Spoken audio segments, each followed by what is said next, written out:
everyone, we're going to make apple butter pie. We're going to start off by beating 3 large eggs on medium speed till they're lemon colored. We're going to add 1/4 cup of whole milk, a half a teaspoon of vanilla extract, 2 cups of apple butter. This does have sugar in it and some cinnamon and clove and probably some other spices. And I am going to be adding more spices to this.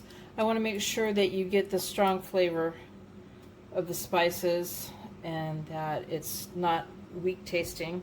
I am using this brand. I'm not advertising for them, that's just the brand I was using.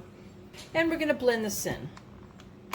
So in another bowl, a medium bowl, we're going to add half a cup of sugar, granulated sugar, 1/4 teaspoon of cinnamon, 1/4 teaspoon of salt, 1 tablespoon of all-purpose flour. I'm going to whisk this together.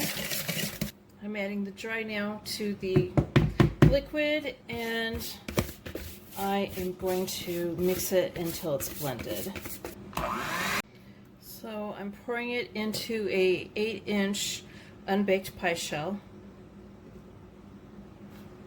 This is such an easy pie to make. It's really quick, it's not expensive, and you even want to make it even easier on yourself, you could buy a pre-made pie shell from the grocery store. I'm going to bake this in a preheated 400-degree oven for 10 minutes, and then I'm going to turn the heat down to 350 and bake for another 30 minutes or until set. And I'm also going to place it on a foil-lined cookie sheet just in case it spills over. I'm going to lightly sprinkle it with sugar now that it's out of the oven. I'm going to let it cool the rest of the way and slice it. Thank you for watching.